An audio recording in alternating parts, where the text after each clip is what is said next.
Well, guys, we're back. I can't say that I'm happy about this, but I can say that this is a thing that needs to happen.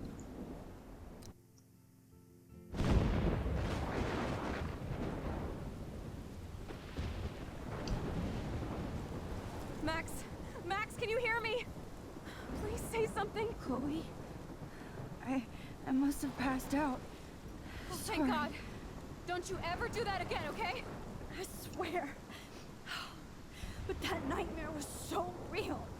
It was so horrible.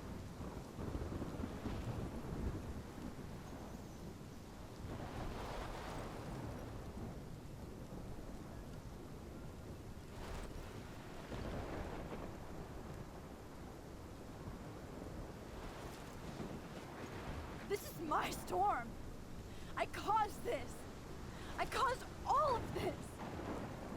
I changed fate and destiny so much that I actually did alter the course of everything.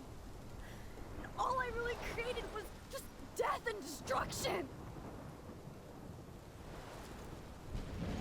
Fuck all that, okay? You were given a power. You didn't ask for it. And you saved me. Which had to happen. All of this did. Except for what happened to Rachel.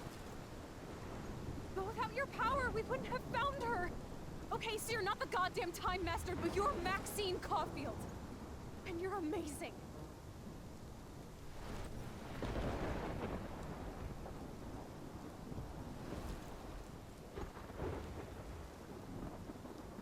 Max.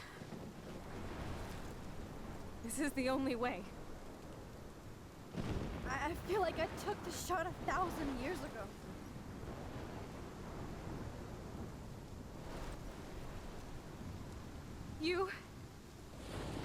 You could use that photo to change everything right back to when you took that picture. All that would take is for me to... Fuck that. No way. You are my #1 priority now. You are all that matters to me. I know. You prove that over and over again. Even though I don't deserve it. I'm so selfish. Not like my mom. Look what she had to give up and live through. And she did. She deserves so much more than to be killed by a storm in a fucking diner. Even my stepfather deserves her alive. There's so many more people in Arcadia Bay who should live. Way more than me. Don't say that. I won't trade you.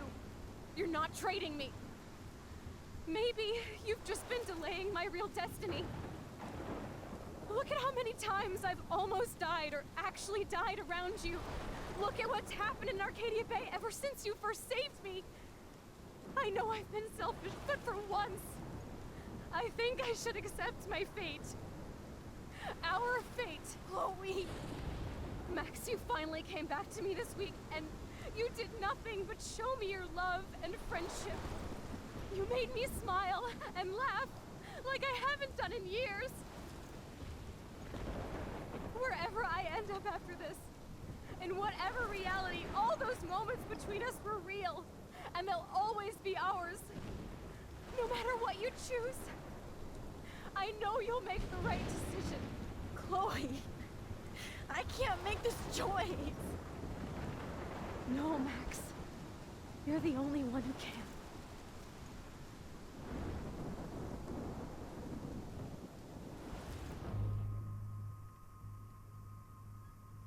And here we are. So I was watching other people's playthroughs of this game, because I obviously want to see the other dialogue options, other things, because I know I missed a lot of stuff. I didn't look around any of the times they gave me the option to actually play the game, outside of those crazy Kafka type moments, the surreal stuff. There's lots of stuff you could look around and talk. People you could talk to. You could talk to Frank. You could talk to Alyssa in the room when you go back to the classroom, and all the birds are like ramming into the windows, and you get lots of stuff like that. You can look around the room, and you get a lot of different options. I didn't do any of that because I was just so focused on doing what the mission was, right? And that's usually what ends up happening, is I never look around when I'm doing Let's Plays. When I'm playing the game on my own, I look around at everything. But a lot of the times in Let's Plays, I try not to, or sometimes I do and sometimes I don't. It just happens randomly. I guess in this game I was so focused on the story and so emotional that I really didn't. So last time I chose to sacrifice Arcadia Bay, and I didn't say this in that video, the playthrough of this, because I didn't want to like spoil anything or be like, yo, this game sucks, blah blah blah. But the ending is very rushed.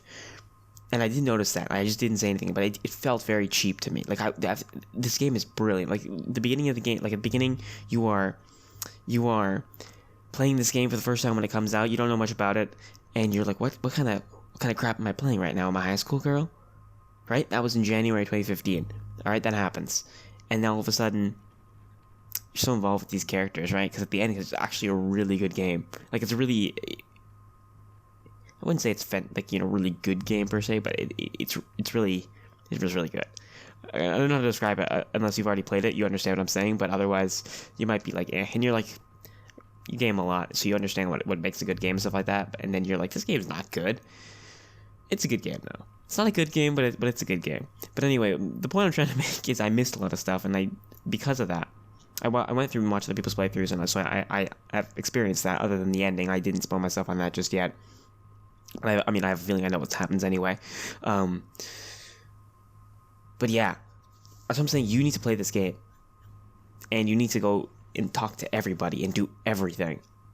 And I'm probably going to play the game again, my own time, and make different choices just to see how it affects the end. Because there are certain choices, like there's one choice, Alyssa, the girl who talks in a monotone voice and has the colored hair, and she always getting hurt, and Max is like, hey, dodge the football coming at you, hey, step back, the car is going to splash you with water, that stuff. If you don't do that, something happens in this episode that I didn't talk to her, but something happens to her and she doesn't listen to you, and you see where that's going during the storm. But yeah. Anyway, without further ado, let's sacrifice Chloe, even though that's really painful for me to do. Max, it's time. No, it's not. I don't want it to be time. I'm so sorry. I don't want to do this. I know, Max, but we have to. We have to save everybody, okay? And you'll make those fuckers pay for what they did to Rachel. Being together this week, it was the best farewell gift I could have hoped for. You're my hero, Max. Oh, Chloe, I'm gonna miss you so much.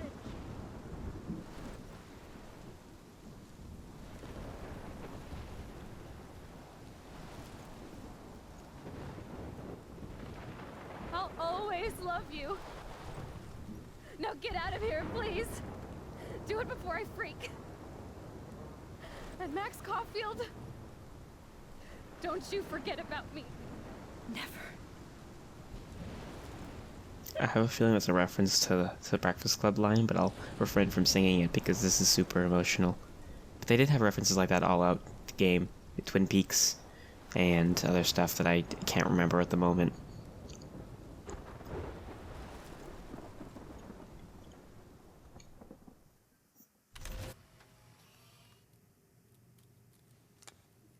Here we are, guys. First episode. We've been here enough times. In Jefferson's class.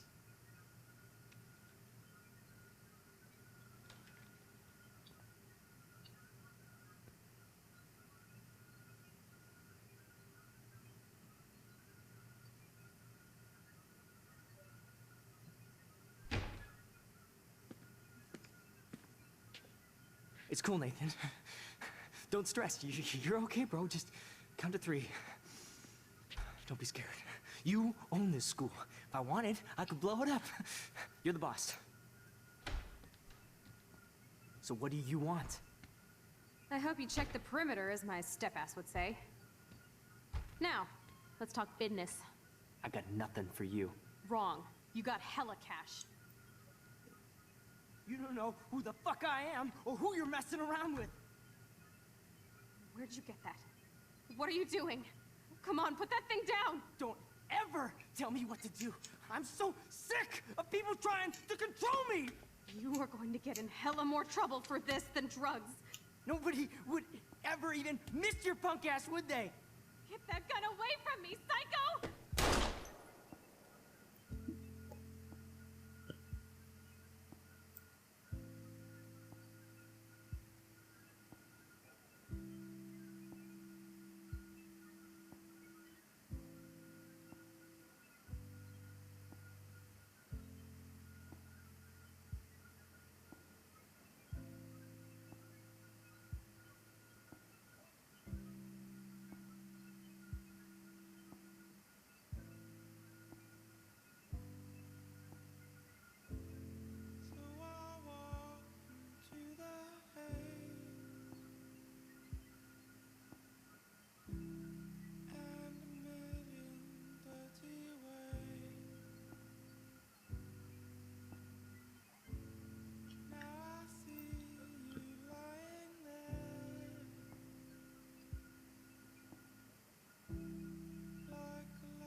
I just want to say, when the shot went off, the controller vibrated.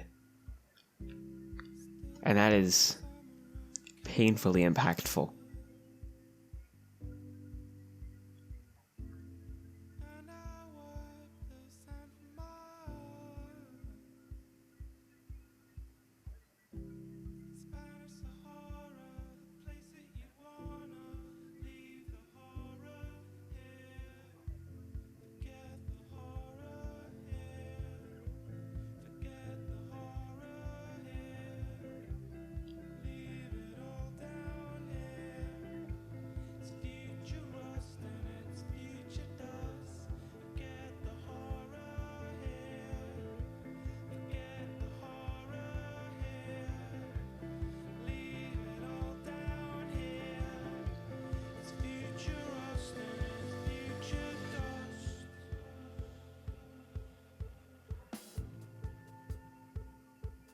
Imagine being the only one in the world that knew a week happened, and in that week, the most significant things in your life ever happened.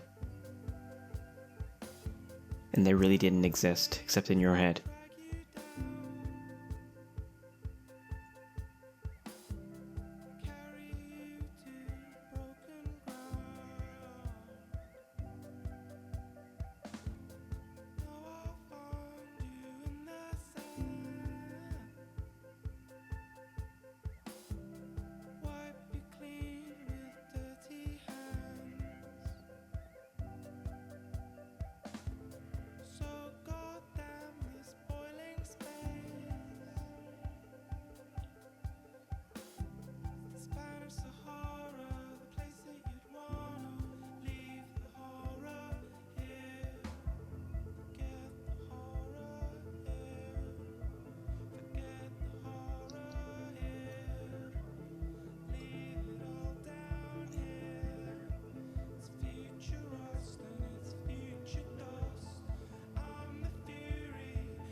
Alright guys, that is the alternate ending for episode 5 of Life is Strange.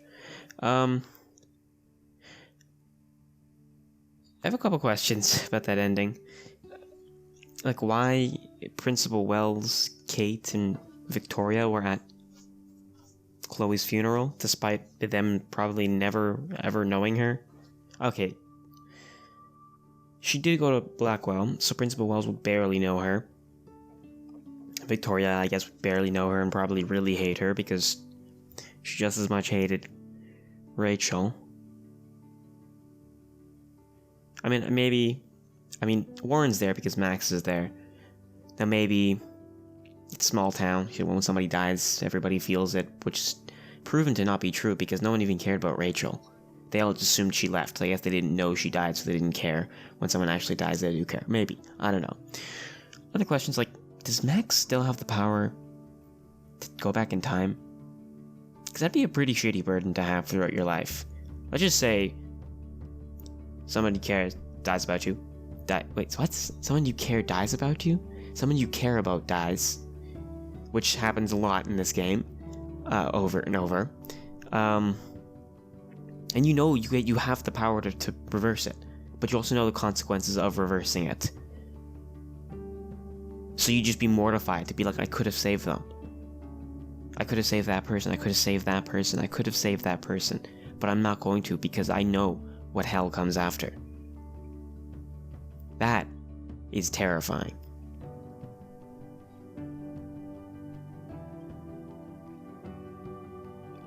But yeah, the endings were rushed. By the end, they were out of time and out of money. And they had to rush the endings. And I think the other one got rushed way more than this one. Because you choose to sacrifice the city and shit just happens. Like, it's done. I love how that title is said backwards. It's literally spelled backwards, the to all of you. Because the rewind thing, remember that happened? Yeah. Well, I don't want to diminish how emotionally impactful this game is, but I felt worse after the ending of The Walking Dead Season 1. Not the show, the game. Game 1, I guess. I don't, it's not Season 1, it's after the end of Episode 5 of Walking Dead. I felt a lot worse. Like, this game, maybe I've just become, like, more hardened since then, and I know I have. Because a lot less things get to me now. Like, the game still got to me. It's not up for debate, right? But after The Walking Dead, I was like depressed. I was like just melancholic for weeks afterwards until I finally started forgetting about it and other games came out and stuff like that. This, I was like, oh, that's really sad. And like for a day, I was like, oh, darn it. And I was like, okay, I think I have things to do now. To be fair, when Walking Dead came out, I had a lot less stuff on my mind than I do now. I have a lot more work and midterms and exams and stuff like that. So maybe that's what aids that, but yeah. It's still a really good game. Don't know much else to say, but yeah, the ending with when you just sacrifice the city just ends, and it's not fair to a game like this to build up to that.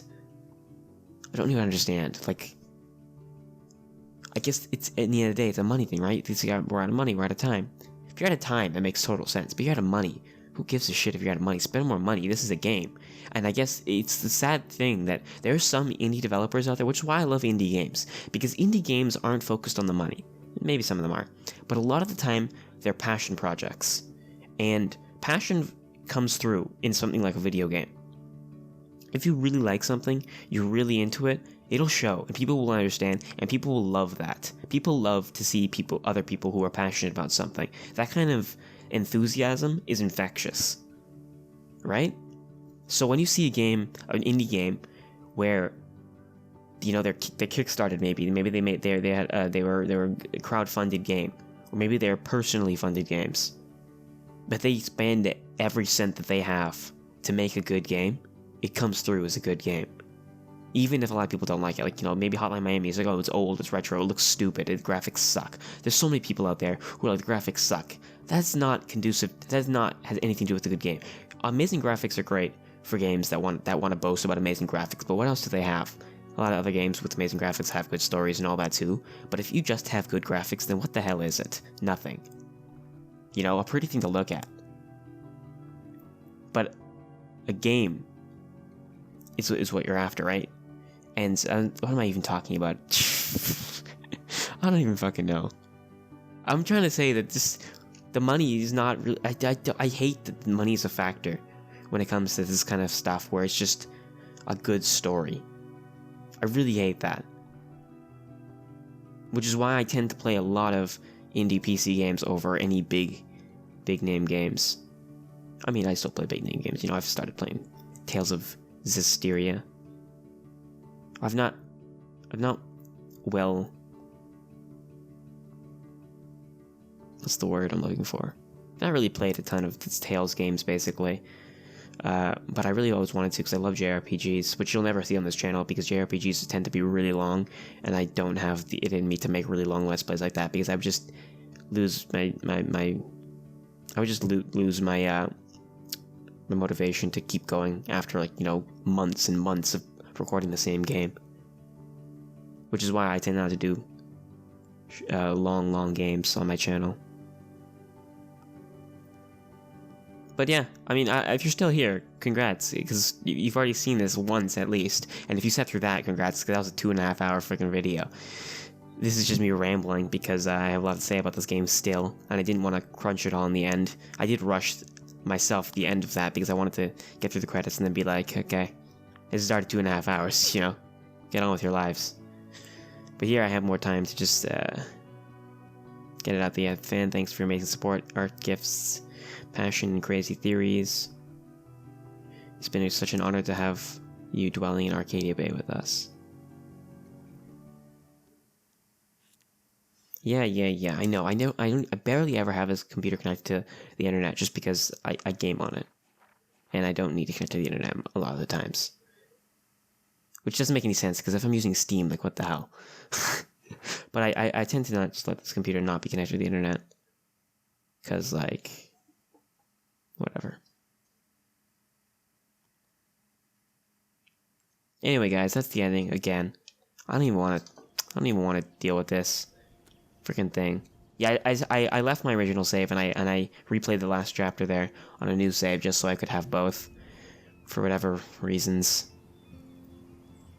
You can go back. There is an option to go back and play the episodes in, like, collectible mode here, like, because it'll tell you, look, I missed one photo in art class, I missed one photo in the art gallery, 2 in the diner. I don't know what the photos actually mean, what I missed. Oh, I missed, I guess, just looking at things. Like, I never looked at anything in this room right here, the nightmare room here.